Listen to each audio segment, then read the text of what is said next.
Bienvenidas a nuestra lectura. Hoy vamos a continuar con nuestro librito Cuando mamá lastima.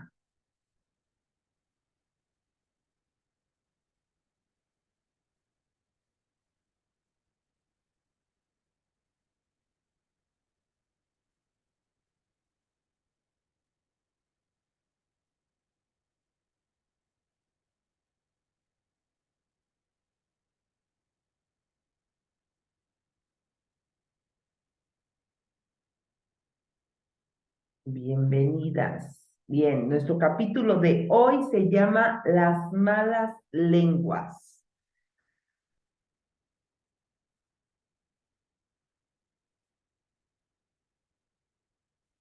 Dice, el perdón no cambia el pasado, pero sí el futuro.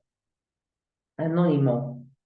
Me dijeron que la vieron por la estación de autobuses. Iba vestida con un traje sastre azul y cargaba una pequeña maleta. Dicen que vino a la ciudad solo para visitar al notario porque se habían vendido los terrenos de la colonia Rosales que heredó de su padre.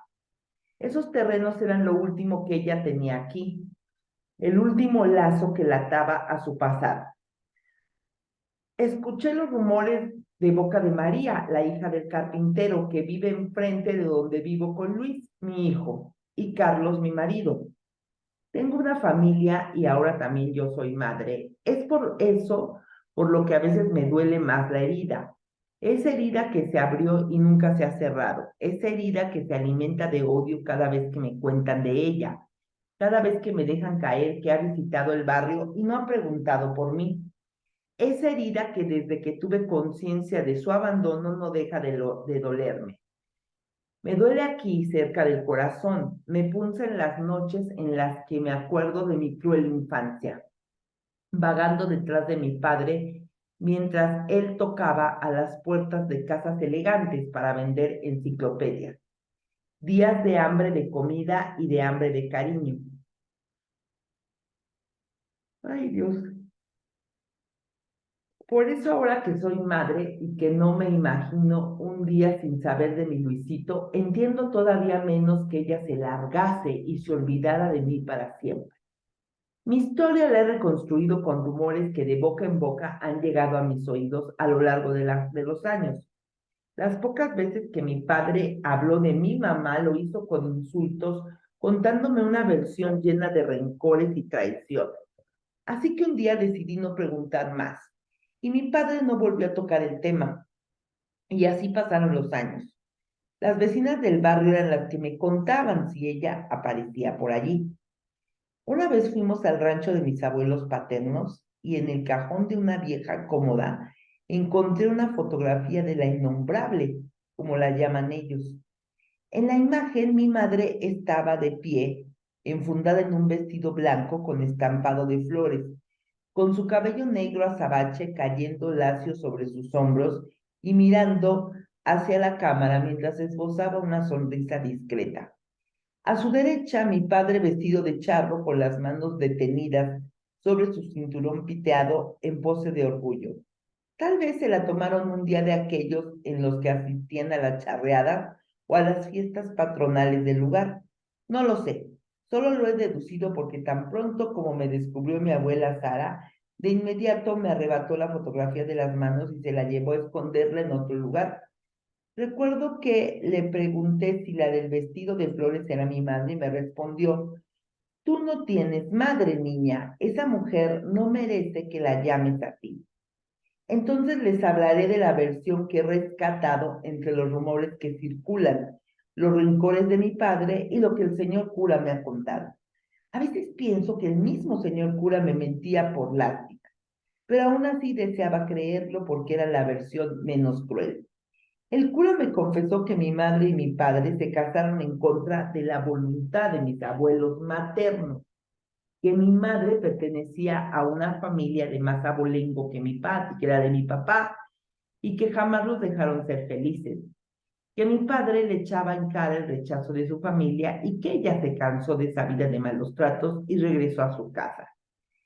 Según el padre, Según el cura, mi padre se encerró conmigo en la casa y no la dejó volver a verme, pero afirma que ella me quiere, que desde donde está piensa en mí y que se quedó tranquila porque sabía que iba a estar segura al lado de mi papá. Cuando de niña escuchaba ese cuento, no puedo negar que durante un rato sosegaba mi corazón. Sin embargo, fui creciendo y mi inocencia aminoró. Entonces comencé a tener malos pensamientos y la versión que aseguraba que mi madre estaba tranquila porque yo permanecía en las buenas manos con mi padre ya no me convenció. En mis noches de insomnio siempre me ha taladrado el cerebro una pregunta. ¿Cómo puede ser capaz una madre de abandonar a un hijo? Cuando era soltera no tenía ni idea de la respuesta y ahora que soy madre menos. Es algo que con mi maternidad se hizo aún más confuso, pues al sentir el amor que le tengo a Luisito, no concibo el abandono de una madre hacia un hijo. Me resulta algo imperdonable. La versión que comentaban las malas lenguas es diferente a la del cura. Minerva Bucio Hernández, mi madre, es hija de Teodoro Bucio y de Paulina Hernández, la tercera de ese ejemplar matrimonio. Tenía dos hermanos varones mayores y una hermana menor. Dicen que es el vivo retrato de Don Teo, como llaman a mi abuelo materno en la región. Eran los dueños de un ingenio azucarero que daba trabajo a cientos de campesinos de la zona y pertenecían a un clan muy respetado. Narciso Farías, mi padre, era uno de esos campesinos asalariados, aficionado a la charrería y amante del dominó, que osó posar sus ojos sobre el preciado tesoro de Don Teo, su hija Minerva. Las malas lenguas dicen que mi padre era muy guapo y que vestido de charro desmayaba a más de una a su paso, que cuando subía al caballo y mostraba sus destrezas en la cuerda, los gritos de admiración de las damas no se hacían esperar. Tal vez eso enamoró a la doncella del palacio, quien sucumbió a los encantos del campesino a pesar de las objeciones de la familia. Una noche en la que mi padre salió de la cantina más borracho que una cuba, tuvo la gran ocurrencia de visitar a esas horas a su amada y montado en su caballo la raptó. Aquí es donde yo me pregunto si fue a la fuerza y a golpes o si mi madre se subió al caballo por su propia voluntad, llena de amor hacia su chava. El caso es que la llevó a su humilde vivienda en las afueras del en ese entonces pueblo y al día siguiente se presentó ante el clan Bucio Hernández para pedir la mano de la muchacha, aunque para entonces ella ya le había entregado las otras partes del cuerpo. Don Teo no tuvo más que aceptar la situación y con lágrimas en los ojos y dolor en el estómago, decidió acompañarlos a la iglesia para legitimar esa unión. Eran otros tiempos y el qué dirán resultaba agobiante. Así que dieron su brazo a torcer y mis padres se casaron. La boda fue modesta y el vestido prestado por una modista amiga de mi abuela paterna.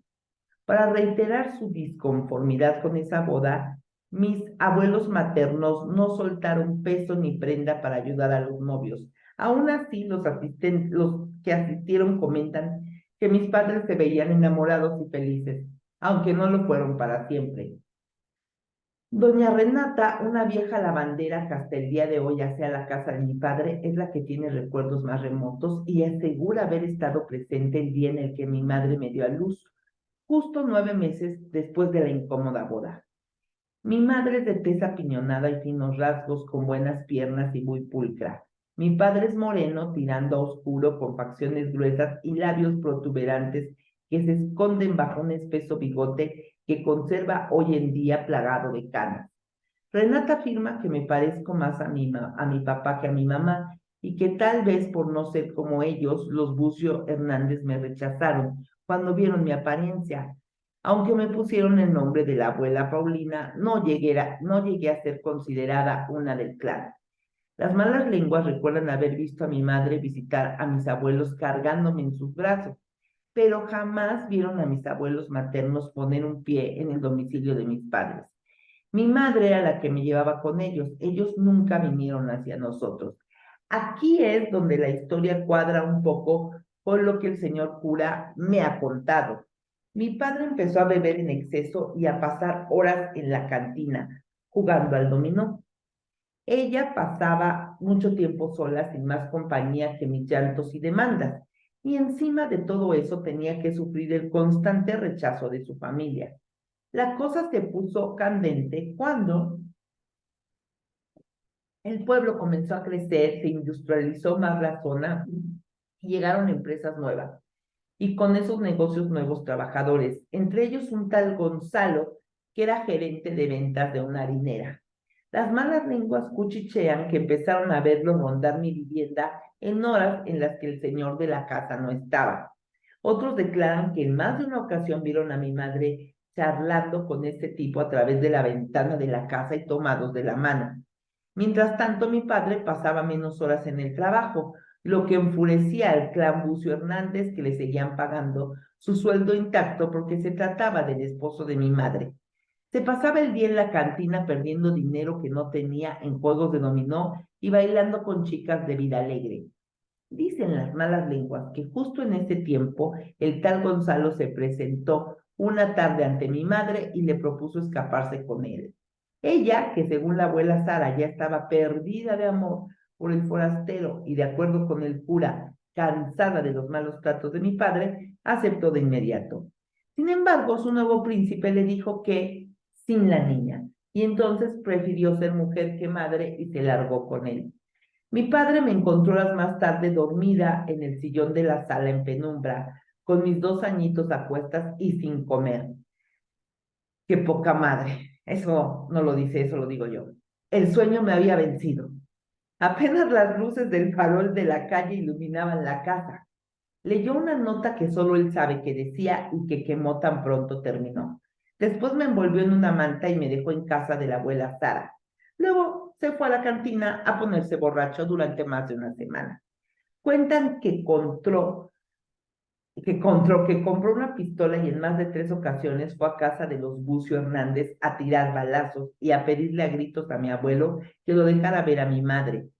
Una tarde, don Teodoro Bucio se presentó en la casa de mi padre para decirle que se olvidara de ella, que ella había comenzado una nueva vida muy lejos y que cuidara de mí. Le ofreció unos terrenos y dinero, pero mi padre rechazó todo y lo corrió de su casa. El tiempo no detiene su curso y los cambios llegan con él. El pueblo se hizo ciudad. Los Bucio Hernández vendieron el ingenio y se fueron. Años más tarde se supo que don Teodoro había muerto y que doña Paulina estaba muy enferma. Las personas que vieron a mi madre en la estación de autobuses comentan que vino porque la abuela se murió y que ella y su familia ya no quieren tener nada que los ate a este lugar que tan malos recuerdos les trae. Todos estos años mi padre ha hecho lo que ha podido. Está muy enfermo del hígado, por eso ya no bebe, pero quedó borracho de resentimiento. Nunca se volvió a casar y si amores le he conocido han sido de una noche de cantina, jamás algo serio. Abandonó la charrería y es velador de obra en una construcción. Crecí en la casa de mi padre y la de la abuela Sara, y en vieja y achacosa sigue viva y muda, pues no me ha dicho jamás una palabra sobre el asunto de mi madre. Por mi padre estudié la secundaria y después me metí a trabajar en una fábrica de dulces. Ahí conocí a Carlos, mi marido. Cuando cumplí los 18 nos casamos. Ahora tengo 24 y Luis recién cumplió 2 añitos. Me salió apiñonadito. A lo mejor lo acarició un gen de mi mamá.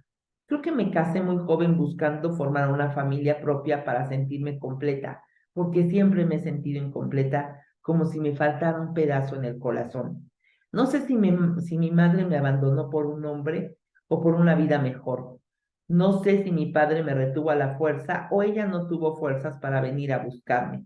Lo único que sé es que hoy he decidido perdonarla porque no quiero que mi hijo tenga una madre llena de rencor. He ido con mi hijo a la estación de autobuses y me he sentado en una banca para observar a la gente. Mientras Luisito chupa una paleta, mi mirada se pierde en el vacío. Comienzo a sentir una paz desconocida. Lo levanto y lo abrazo con todo mi amor. Al achuchar, achuchar a mi hijo, imagino que es mi madre quien me abraza de la misma manera. Con ese gesto me libero de ella y me reconcilio con sus recuerdos. por si alguna vez aparece y me busca, que me encuentre entera, sin heridas, lista para entregarle este amor de hija que solo a ella le pertenece. Ay, ay, ay. Así las cosas con, ¿cómo se llamaba esta mujer? ¿Doña qué?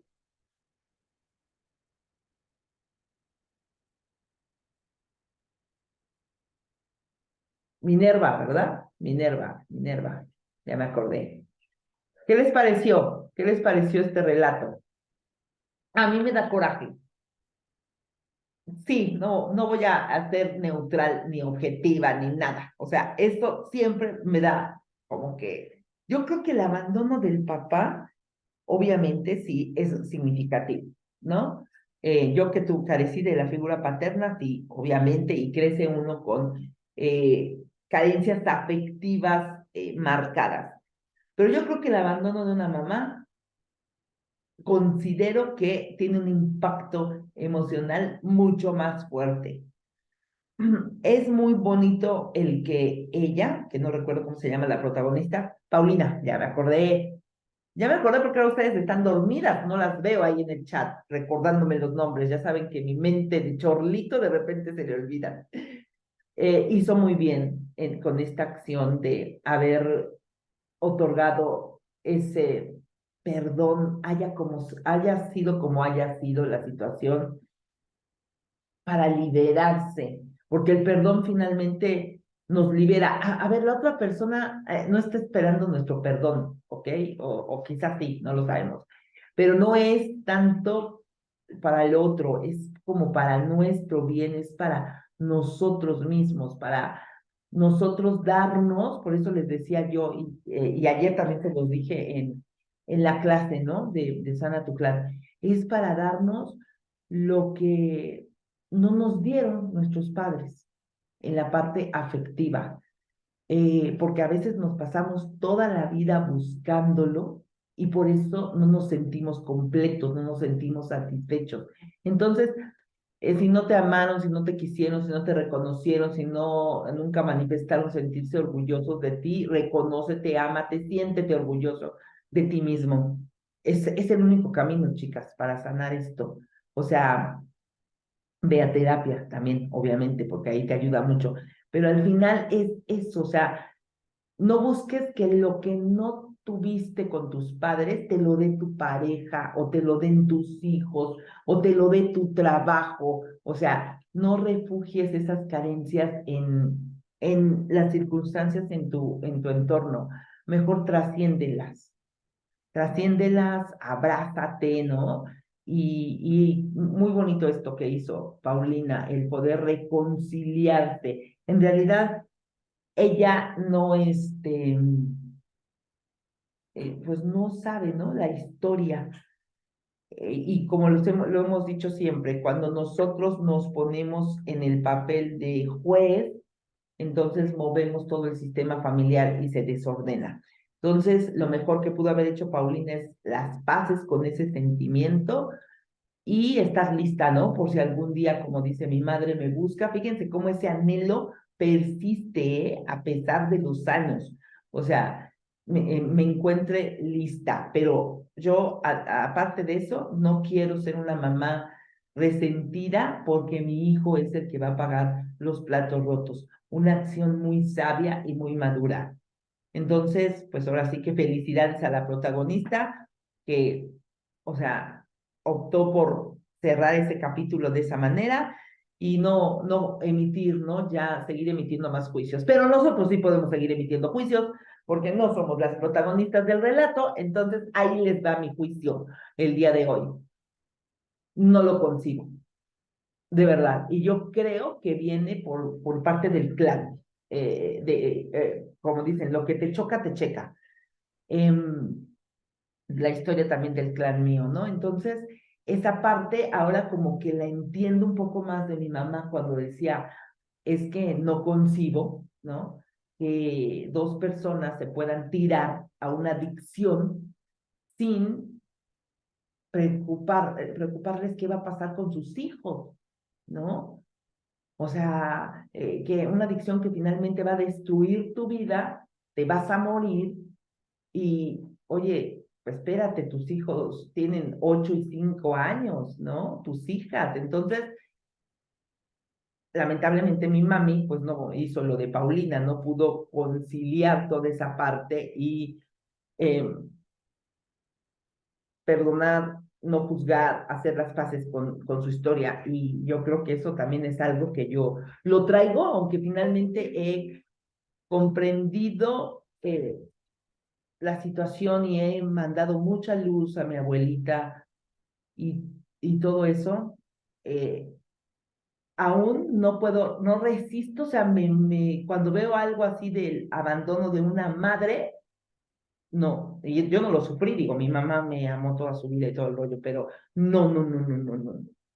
Y de hecho, todo este movimiento Fénix relacionado con Divino Divorcio, con toda la parte de Divino Divorcio, va enfocado precisamente a que los niños, los hijos de esos matrimonios que se divorcian, pues sufran el menor daño emocional por esta situación, ¿no? Porque yo también pasé por esa situación de separación y dentro de todo, su padre y yo hemos buscado su bien, el bien mayor de la familia.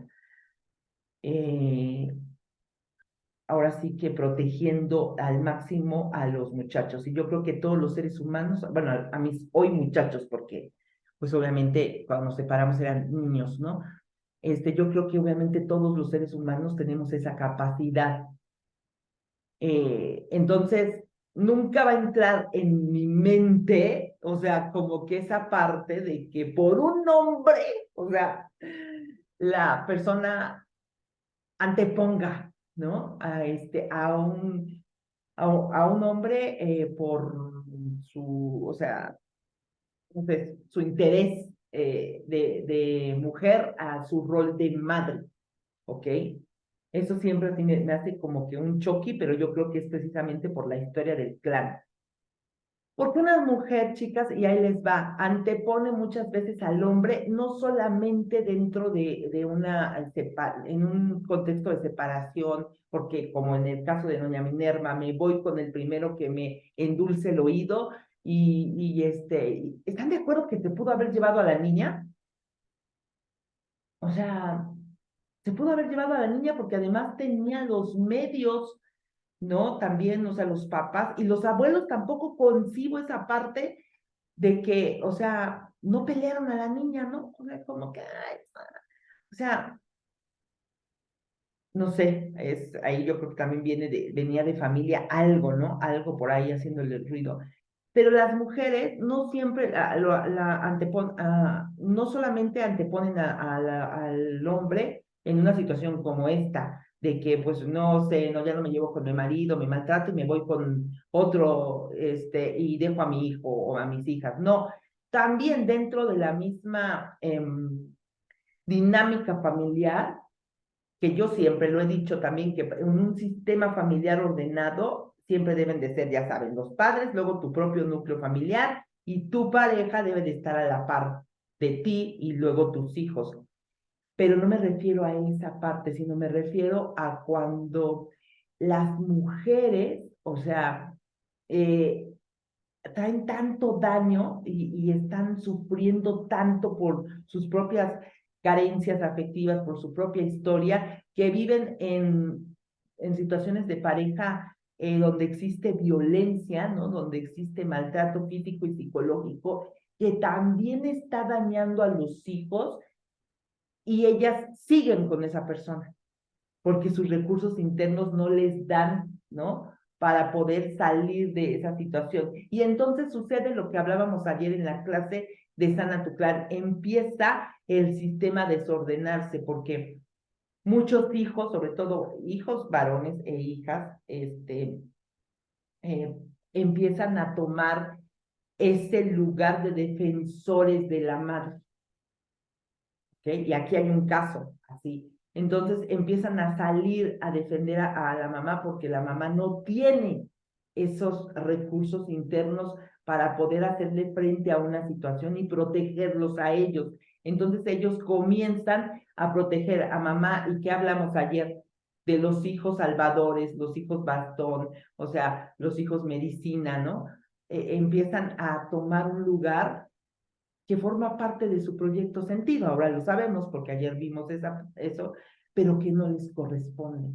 Un hijo no viene a redimir a los padres, no viene a ser salvador de los padres, no viene, o sea, ningún niño debería de venir al mundo a sufrir violencia de ningún tipo, ¿no? O sea, y eso que no trascendamos todas las heridas del clan y que hoy, aún en pleno siglo XXI, haya tantos casos así, es como que la sociedad no hemos evolucionado como deberíamos de evolucionar. ¿Me explico? Emocionalmente aún estamos a años atrasados, ¿sí? Porque no hemos podido precisamente limpiar los clanes, ¿no? De todas esas situaciones. Entonces, traemos hijos al mundo que son abandonados, traemos hijos al mundo que son violentados, traemos hijos al mundo que son puestos a trabajar desde muy niños, que les robamos la infancia. No se puede hablar de un mundo que haya evolucionado, cuando todavía existen tantos casos así de niños que están sufriendo todo ese tipo de cosas. Y ahí, no, como psicólogos, no ayudas al niño, porque no saben la cantidad de veces que he visto que te llevan a un niño, ¿no? Le llevan a un niño al psicólogo porque el niño está teniendo conductas inapropiadas, conductas, no, ahí no es. O sea, hay que trabajar con la madre, hay que trabajar con el padre, porque desde ahí empieza la sanación. O sea, al niño lo puedes ayudar, pero le puedes ayudar muy poco, porque en realidad él, o sea, solamente está siendo un reflejo de la crianza que está recibiendo de ese par de inconscientes. Bueno, me explayé, lo siento. Voy a leer sus comentarios. Don Teo actuó por su honor y ello también generó el primer rechazo que sufrió. Claro, y él suena muy normal, estamos hablando y todavía existe esa parte, ¿no? Aunque hemos evolucionado, por eso les digo, hay cosas como que no evolucionan, ¿no? Eso pasaba muy seguido. A la mamá de mi marido, del papá de mis hijos, también se la robó mi suegro.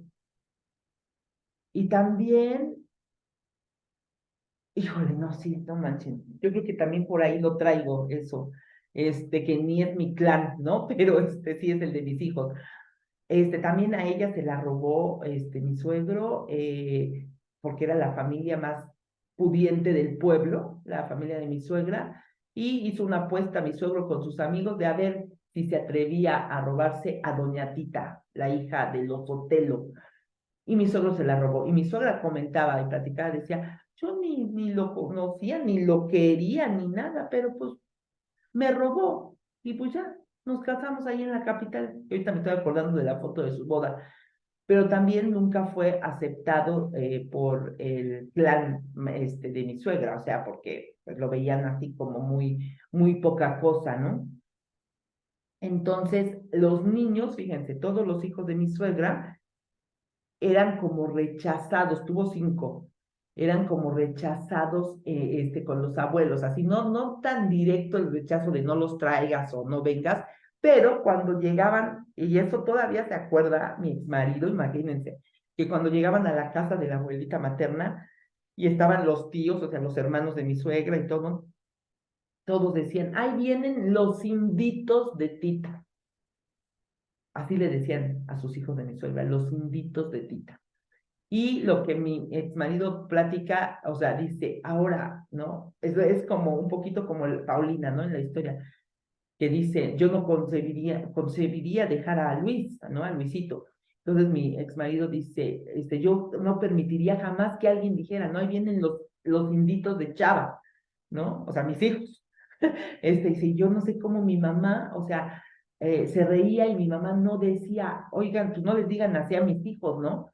Entonces, había como cierta, así, una barrera con los abuelos por toda la historia. Mi suegra era la hija mayor. Entonces, pasó eso. Y luego se vienen, ella siempre quiso que los muchachos estudiaran, ¿no? Los niños estudiaran. Y realmente mi suegro pues no tenía tanta ambición, llegó a ser síndico y todo ahí, fue un hombre que leyó mucho y todo, pero la de la ambición de que los muchachos tuvieran una carrera, que salían adelante y todo, era mi suegra, porque ella había cuidado a sus hermanos mayores y sus hermanos mayores todos tenían maestrías y maestrías en el extranjero.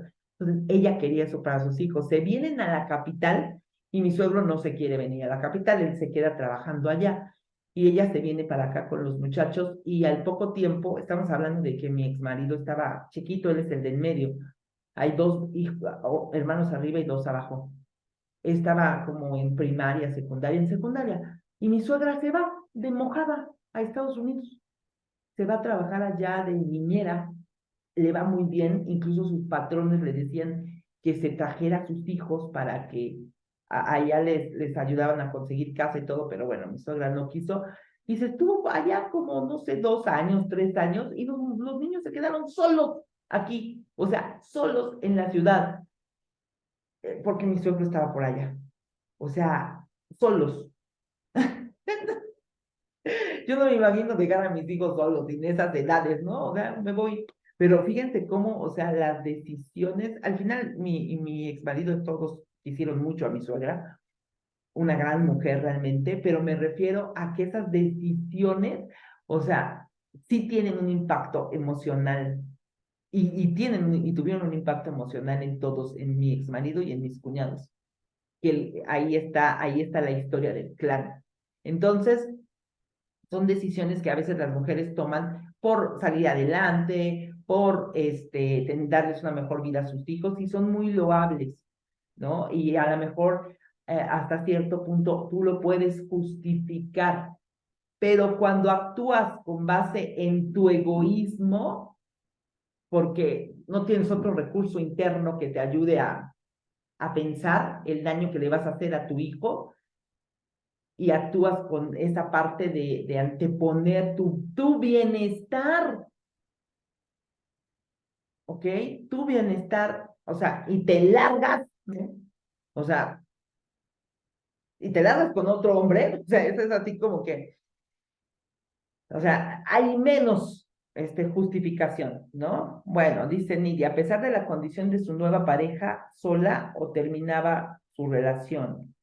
Claro que pudo, a pesar de la condición de su nueva pareja sola o terminaba su relación.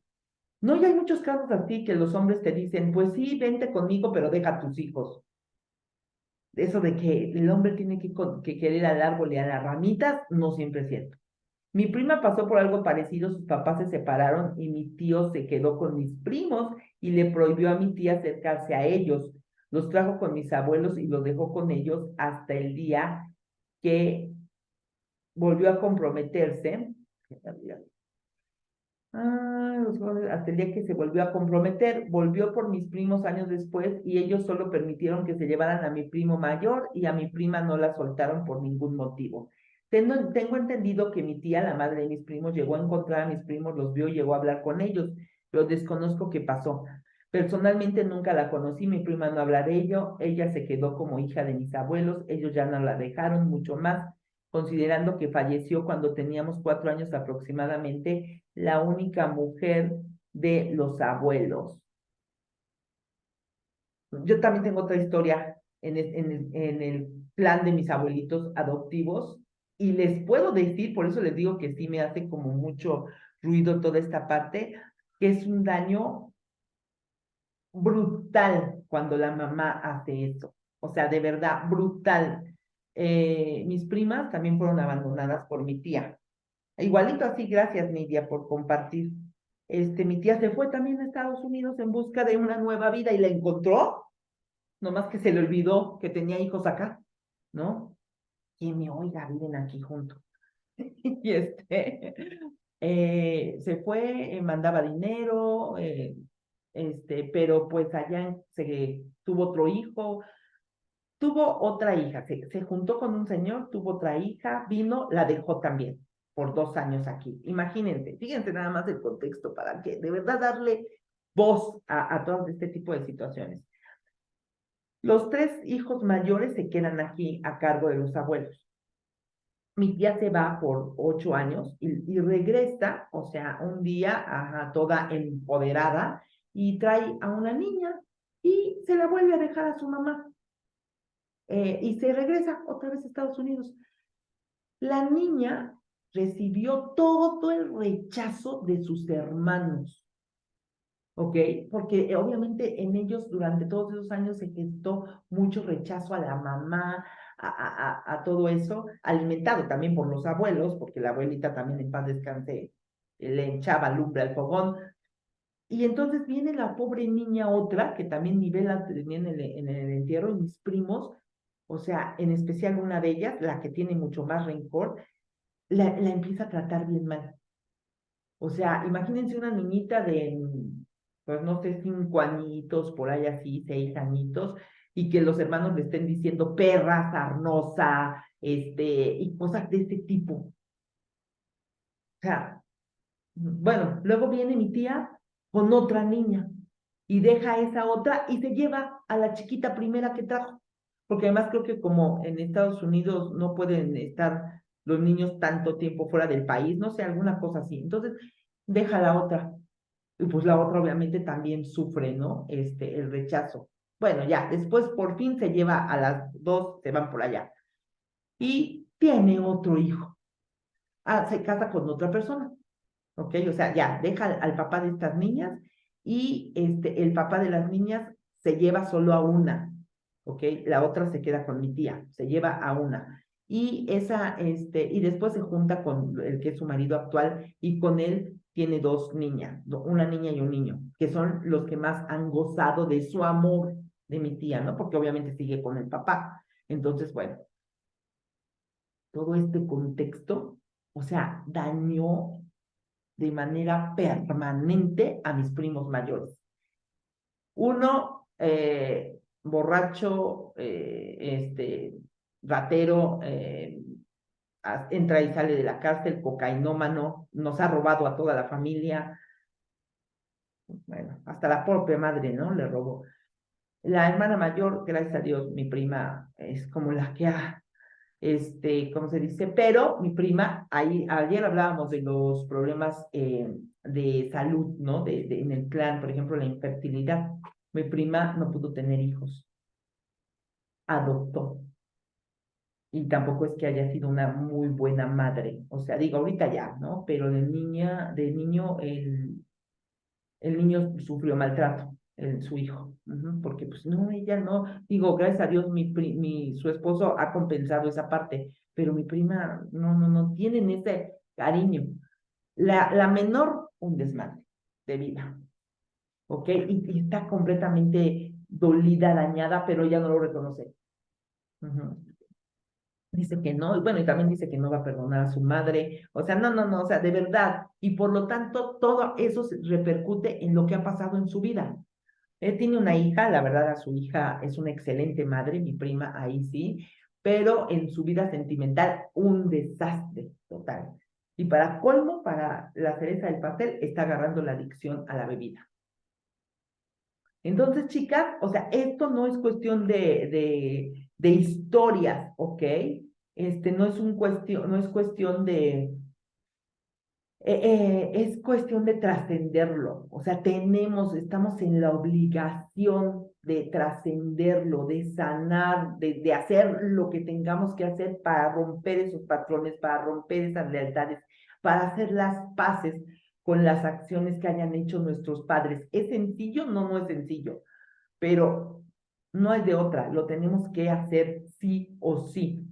¿Ok? Y no se trata de ir y, ay, mamá, te perdono, ¿no? Si tus papás están vivos, o ir y reclamar, o sea, no se trata de eso, se trata de que lo hagas contigo, ¿ok? Que lo hagas tú contigo mismo, o sea, un acto, el subconsciente no entiende lo que es real, lo que no es, o sea, entonces, que hagas una acción simbólica que te reconcilie con tu clan.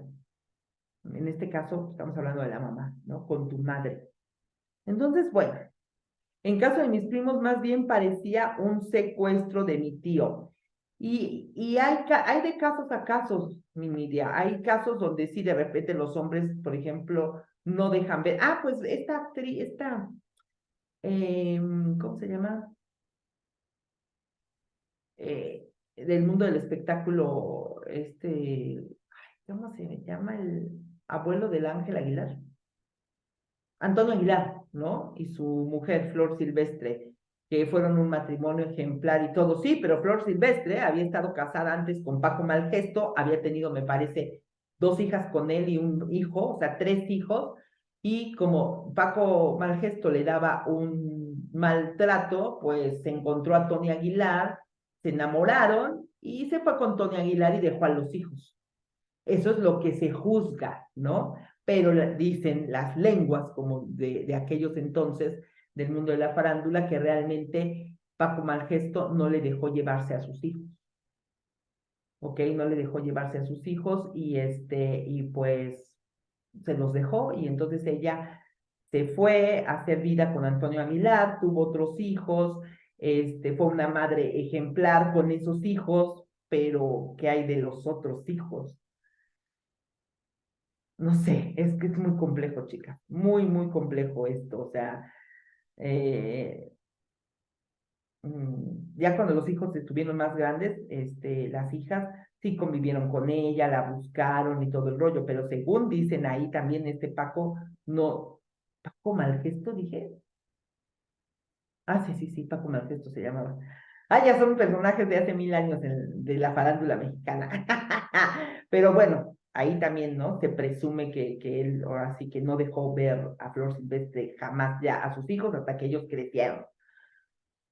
Todo eso muy complejo. Bien, la más negra de las ovejas, leímos un poquitito más. Se perdona cuando se ama. François de la quién sabe qué. Desde pequeñita he intentado ser de su agrado, pero siempre existe alguien mejor que yo ante sus ojos.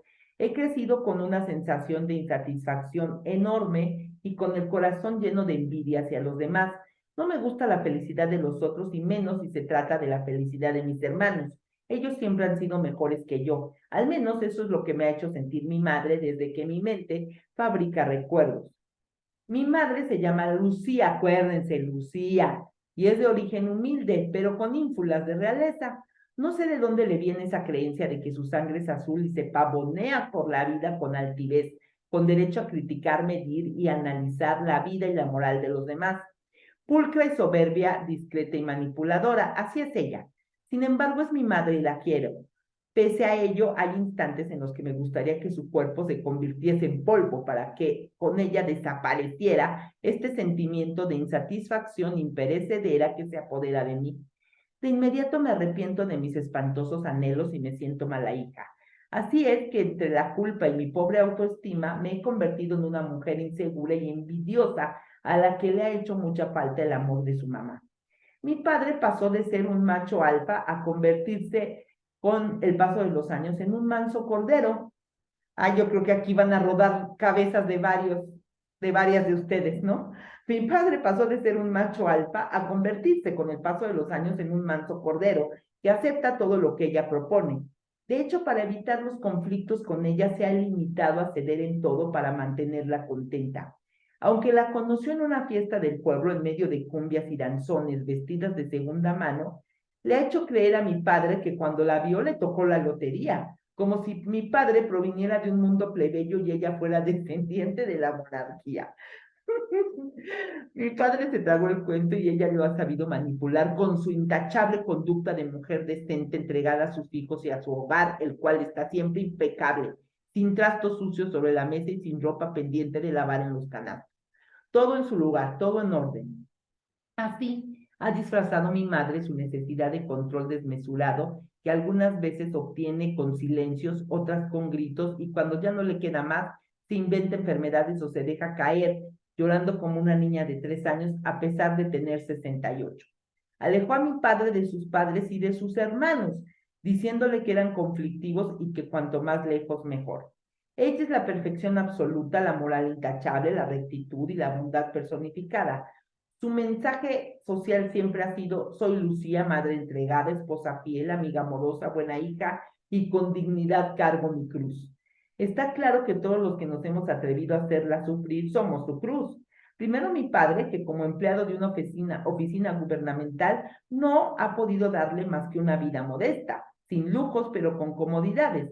Sin embargo, mi madre nunca ha estado satisfecha. Cada vez que visita la casa de un familiar o amigo, regresa hablando de lo hermoso que son el piso y los muebles, que le encantaría tener unos iguales. Mi padre hace lo que puede y trata de complacerla hasta donde sus posibilidades se lo permiten, pero ella siempre está deseando lo que tienen los demás. Lo más interesante es que su familia es de origen modesto, incluso tirando a pobre. A pesar de ello, mi madre siempre se conduce por la vida como si perteneciera a una estirpe acaudalada. Mi padre es hijo de comerciantes de telas y nunca ha ocultado las miserias de su infancia. Por el contrario, él se siente bendecido por haberse superado y haber logrado darle a su familia una vida mejor que la que le dieron sus padres. Mi madre le quita valor a esto, lo descalifica e insiste que no hable ya de esas cosas, que la gente no tiene por qué saber semejantes historias. Además, gracias a ella, mi padre logró salir del agujero en el que creció. Está de más decir que nunca nos ha permitido a mis hermanas y a mí visitar a la familia de mi padre. En su opinión, esa es gente diferente a nosotros. Y después yo, que contribuyo a incrementar el peso de su cruz. Mi madre también carga conmigo, a su pesar soy muy distinta a ella. A mí me gusta hablar de frente, llamar a las cosas por su nombre y no me detengo mucho en reflexionar sobre lo que los demás opinan de mí. Soy la más negra de sus ovejas porque me parezco a mi padre y no a ella, porque soy audaz y a veces no pienso lo que digo o hago, la que escapa a su control. No sé si mis dos hermanas también son parte de esa cruz, ya que se han dedicado a alimentar la leyenda de la Lucía intachable llena de virtudes y mártir del clan familiar. Liliana y Faustina han sabido vivir como mi madre quería, son obedientes, calladitas y le piden autorización para cada decisión que toman. A mi hermana Liliana, la que me sigue en edad, mi madre todavía le compra calzones. Hasta ese punto llega su necesidad de control. A mí me da risa eso. Hace muchos años que no le pido opinión para nada. Ya lo hice durante mucho tiempo y me cansé. Si mi rumbo era bueno, se adjudicaba el éxito, porque gracias a ella yo lo había logrado todo. Pero si mi rumbo era desfavorable, no dejaba de recordarme lo tonta que era. A su cruz también debo agregar el cuidado de mi abuela, que a sus casi 90 años sigue con vida. La atiende con devoción para que todos digan lo buena hija que es. En el fondo yo sé que mi madre está cansada, que le gustaría que alguno de sus dos hermanos la ayudara con la tarea, pero eso también sería perder el control y permitir que otros alcancen la gloria eterna con sus buenas acciones.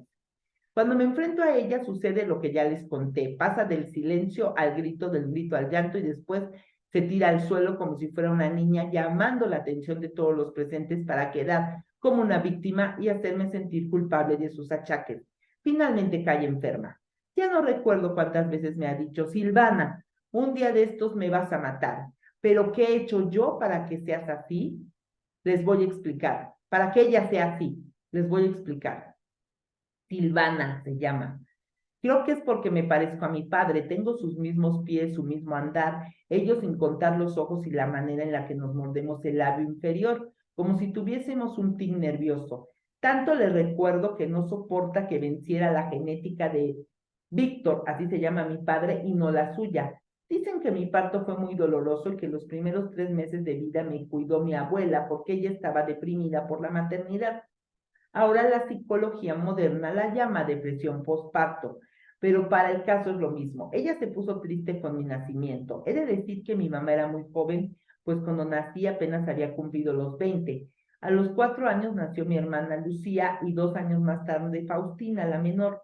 Mi madre explica que esos dos embarazos los vivió entre algodón y sin achaque alguno y que tuvo buenos partos, hasta tal punto que al día siguiente pudo levantarse de la cama y amamantarlas. Como la hija mayor, desde que era pequeña, fui llamada a aprender los oficios del hogar. Plancho ropa desde los 8 años y preparo huevos con jamón desde la misma edad. Mi deber como hija era ayudarla a cuidar a mis hermanas menores y asistir a la escuela de monjas a la que me mandó para alejarme de malas costumbres y pensamientos. Por fortuna, siempre he sido curiosa y tan pronto aprendí a leer, acudí a la biblioteca.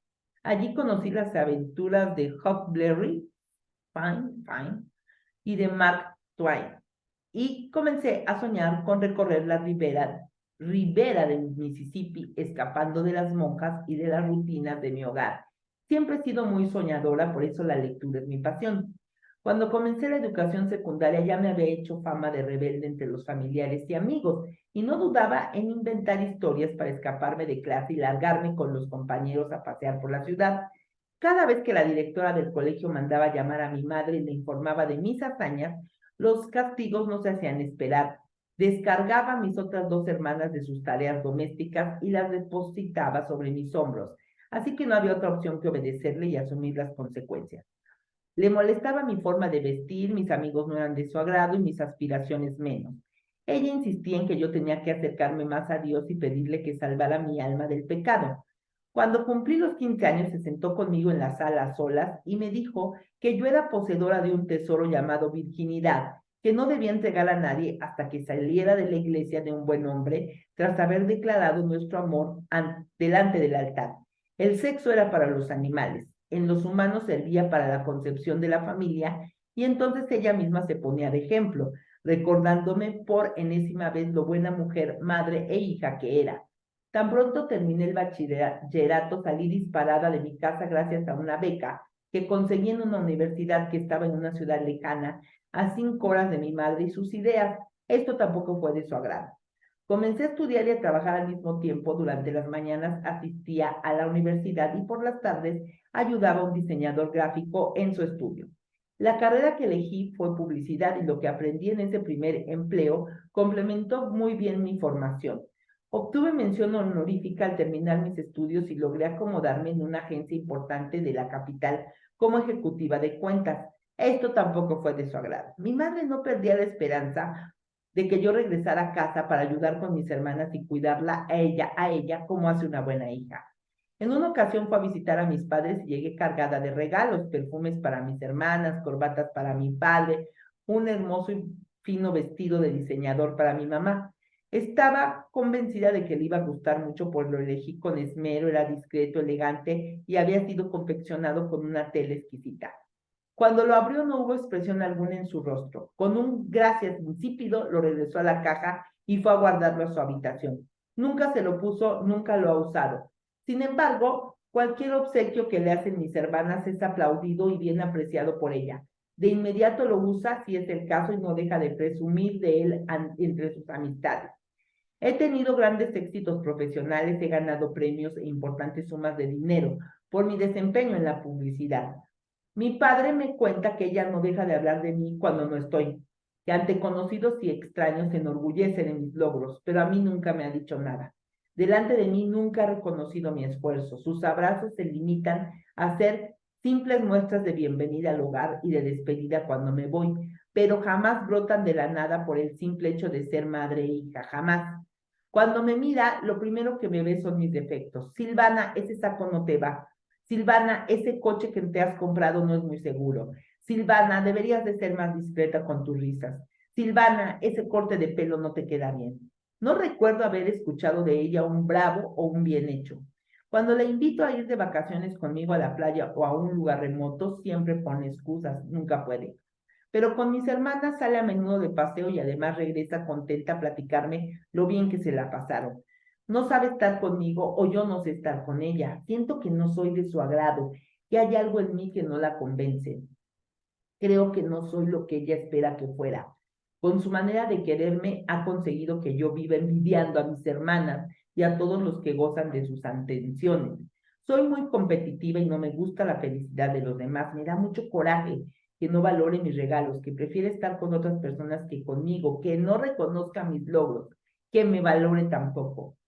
Opina que me ha alejado mucho de la familia, que soy una mala hija, que por eso estoy sola. Evito ir a verla porque me lastima, me duele que sea así conmigo. Me he refugiado en mi trabajo, en mis amigos y en mi padre. Con él hablo una vez a la semana porque él es el único que nunca deja de decirme lo mucho que me ama. Está muy contento porque le he contado que estoy empezando a salir con Gabriel, un abogado español que conocí en mi último viaje a Madrid. Me ha pedido que lo lleve a casa, que a todos les dará mucho gusto conocerlo, pero tengo miedo de hacerlo. Me da pavor que Gabriel se dé cuenta de que no soy del agrado de mi madre. Me da pánico pensar que mi madre le haga una lista con mis defectos. Si esta relación se afianza, no tendré más opción que asumir tal faena, pero mientras tanto prefiero verla poco, pensarla mucho y amarla siempre. Quiero sacar poco a poco este ardor que me consume por dentro, esta rabia que me estruja y esta envidia que me asfixia. Quiero reconciliarme con ella y lograr aceptarla como es. Aprender a amarla así, chantajista y manipuladora, inconsciente, insatisfecha, hipocondríaca y llorona. Quiero pensar que lo hace sin querer y perdonarla para que ya no me duelan sus actos. Liberarme del rencor porque dicen que si uno no se lo saca del alma, se enferma el cuerpo. A veces sueño que estoy en su velorio, la veo pulcra y pálida dentro del ataúd con el vestido que le regalé. Otras veces sueño que viene a buscarme y me trae el vestido para devolverlo. Entonces yo me lo pongo y me miro frente a un espejo. Está hecho a mi medida, como si lo hubiera encargado especialmente para mí. Despierto, el vestido no está y mi madre no ha muerto. Sigue aquí viva, lastimándome sin querer, hablando de mí sin conocerme y presumiendo de mis logros con extraños. Tal vez sea esa su forma de quererme y no la que yo esperaba.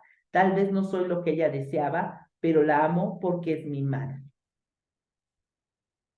Mm, ¿Qué pasó ahí? ¿De dónde viene esa diferencia entre los hijos? Silvana nos dio un dato muy importante. A ver si con lo que platicamos ayer lo identificaron. ¿Por qué ese rechazo hacia la hija mayor? Indudablemente, ¿no? Seguro que la quiere, pero hay algo que le impide tener esa conexión con ella, que es, ¿qué es y a quién le pasa así? O sea, que sienta que no tiene esa conexión, que su madre tiene más conexión con los hermanos y todo ese rollo. Bueno, en esta historia, ya para finalizar, viene del proyecto Sentido. ¿Mm? ¿Sí? Anita dice, yo tengo esa desconexión. Bueno, Anita, a ver si te sirve esta información. Gracias por responder. En el caso de Silvana, viene del proyecto Sentido. Su madre, no sabemos qué estaba pasando en el embarazo, ¿no? Pero sí sabemos que cuando nació la niña tuvo depresión postparto, que ni siquiera estableció, imagínense, el vínculo de un recién nacido con su madre marca muchísimas cosas en la vida de ese niño. ¿Y quién estuvo a cargo de la niña durante los 3 primeros meses? Su abuela, ¿no? Porque su madre entró en depresión postparto. Y a veces esto, aguas con eso porque no lo sabemos manejar a nivel emocional. Las mujeres sí padecen esa depresión postparto y por eso deben de estar contenidas y a lo mejor hasta con una ayuda profesional, porque si no, eso se manifiesta en su relación con el bebé. Porque de manera inconsciente, ojo, inconsciente, tú culpas a ese bebé de lo que sientes. Eh, y obviamente el bebé, que nos dice el proyecto Sentido, el bebé está sintiendo todo, absorbiéndolo como una esponja hasta los 3 años de edad, ¿no? Desde 9 meses antes de la concepción hasta los 3 años de edad. ¿Y qué dice la mamá? O sea, ¿qué dice Lucía? ¿Se llamaba Lucía? De sus otros embarazos. ¡Ay, fueron una maravilla! ¿No? No sufrí, no padecí, no, hombre, o sea, ¿y cómo es la relación con las otras hijas? Entonces viene del proyecto Sentido, o sea, y si además a eso le aunamos características de que Silvana es más parecida a su papá en lo físico y todas las características de la personalidad de la mamá, fíjense cómo una mujer puede nulificar a un hombre, ¿no? Hace tiempo saqué un curso, creo que fue el año pasado, de parejas, ¿no?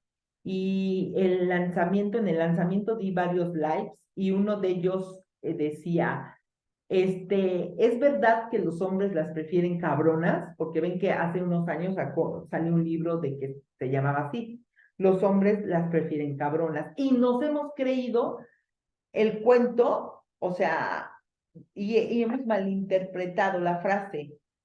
O sea, me ha tocado ver muchos matrimonios que se han convertido en matriarcados, donde el hombre ya, la verdad, evita discutir y, pues sí, o sea, lo que tu madre diga, ¿no? O sea, la verdad, a veces ya los hombres se cansan de que la mujer es controladora, quiere controlar todo, quiere tener siempre la razón. Y entonces los van minimizando a ellos. Error, ¿ok? O sea, como no hemos encontrado el balance de venir de décadas y de nuestras ancestras sometidas bajo el yugo patriarcal, ahora nosotros nos hemos tomado en las manos esa liberación y ahora nosotros aplastamos, humillamos, minimizamos, nulificamos. Esto es transgeneracional. Conocí el caso de una chica que tenía muchos problemas con su pareja, un excelente hombre, buena persona y todo, pero había violencia. La chica le pegaba a él. Entonces, cuando se hace el estudio transgeneracional y empiezan a estudiarse el árbol y todo, pues resulta, resumiéndoselo, la abuela había vivido como en la época de la revolución, ¿no? Más o menos así.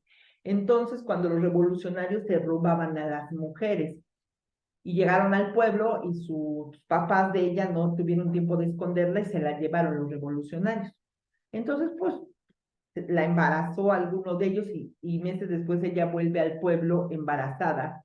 Entonces la familia, como decía esta Nidia hace rato, el honor, ¿no? Había sido mancillado y entonces la familia no la recibe. O sea, le niegan el regreso a la familia y ella empieza a rodar por el pueblo hasta que la recoge pues otro viejo borracho de ahí del pueblo, se la lleva a su casa, ella embarazada y bueno, se casa con ella, le da mala vida, la golpea, tiene ella a su niña y pues obviamente la niña es testigo de toda esa violencia que vivía la mamá. Bueno, crece la niña, se casa también ahí en el pueblo, se repite el patrón de violencia, tiene una niña y esa niña es la mamá de esta chica que era violenta. Afortunadamente la mamá se casa, o sea, con el papá de esta muchacha, un hombre cabal, un hombre bueno, la mamá nunca vive situación de violencia, entonces, ¿de dónde viene que la hija sea violenta? ¿Qué está haciendo? Está reparando los dolores del clan, los dolores de su abuela, de su bisabuela y tal vez hasta de su tatarabuela. Y entonces ahora la violenta soy yo, ¿ok? Ahora yo voy a sanar al clan de esa manera, pero evidentemente esa no es la manera para sanar al clan, ¿no? O sea, ella tomó como que esa justicia en sus manos. Ella sabía las historias y lo hizo porque sabía, no, son las memorias emocionales que guardamos en el subconsciente. Así opera el clan. Entonces, eso se da en muchos casos, o sea, que el hombre pierde pues esa figura, ¿no? Y siempre, chicas, para poder tener una vida emocional lo más en balance que se pueda, eh, mamá debe de tener su rol y papá debe de tener su rol y ninguno debe de ser opacado por el otro. Estamos a la par, ¿ok? Le damos a nuestros hijos lo que nos corresponde darle a cada uno, nos corresponde darle a cada uno como padres y trabajamos en conjunto por el hogar, por los hijos, por nuestras aspiraciones como pareja. Eso es lo ideal, pero realmente en nuestros entornos familiares sucede mucho este tipo de casos. Mujeres mandonas, mujeres que están sanando, o sea, están reparando, más bien no sanando, están reparando todo lo que vivieron generaciones anteriores de su clan y dicen, ahora es la mía y ahora yo someto a todos los hombres, porque todos los hombres son malos, todos los hombres son iguales, son memorias ancestrales que traemos en el clan, ¿ok? Entonces, mucho ojo con eso cuando tenemos mamás controladoras, mamás que todo, porque lo que va a suceder es que nosotros vamos a repetir algunos de esos patrones o lo vamos a reparar.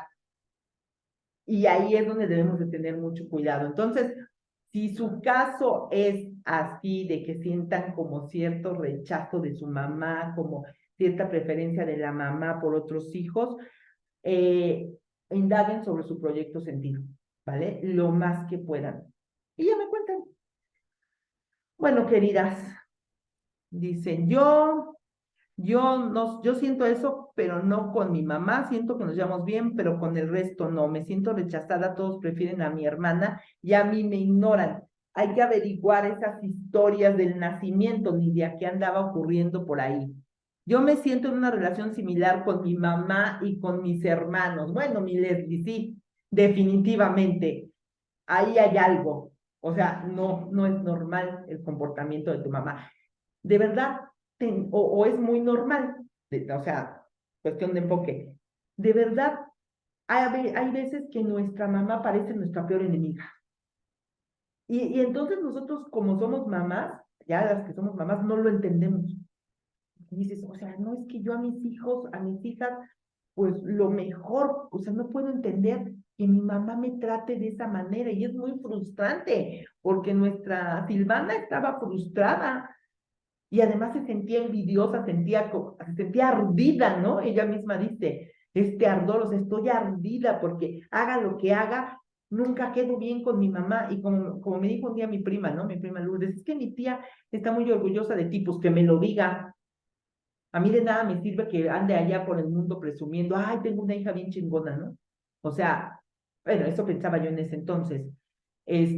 Ahora yo me autorreconozco como chingona, ya no necesito que nadie me lo diga, pero es trabajar y trabajar y trabajar en uno mismo. Entonces sí lastima eso de decir, mmm, ¿qué tengo que hacer para que de verdad reconozca a mi mamá? Y a lo mejor eso nunca va a pasar, chicas, ¿eh? Yo no me puedo quejar de mi mamá, eso fue una época oscura entre mi mamá y yo, pero casi generalmente tuvimos una muy buena relación, mi mamá y yo, aunque yo traigo la herida de rechazo. Pero hay personas que de verdad desde que nacen sienten el rechazo palpable, ¿no? Yo fue en la parte de mi proyecto sentido, pero después mi mamá, lo que decíamos, ¿no? Mucho amor y todo, pero la impronta del rechazo ya estaba. Pero hay personas que nunca sienten ese amor, ese reconocimiento, y al contrario, la mamá se convierte como tu peor enemiga. Estás durmiendo ahí, ¿no? Con el enemigo en la casa. Entonces hay que revisar el proyecto sentido. Ahora mis pensamientos han cambiado y ya no permito que ello me afecte. Ya has trabajado también mucho tú, Nidia. Aquí ya hay muchos de ustedes que ya llevan un rato trabajando. Entonces eso les ayuda mucho. Pido respeto a mi persona. Dice, yo tengo a la mamá matriarcada, ahora que me di cuenta su actitud, quedé tanto decepcionado y es la razón por la cual actualmente no nos hablamos. La razón, pido respeto a mi persona y al resto de la familia. Y cuando estamos frente a una mamá, ya me tengo que ir. Les mando audio, ¿vale? De esto. Adiós, porque si no, no llego. Besitos, los veo mañana. Gracias por compartir en el chat. Bye, bye.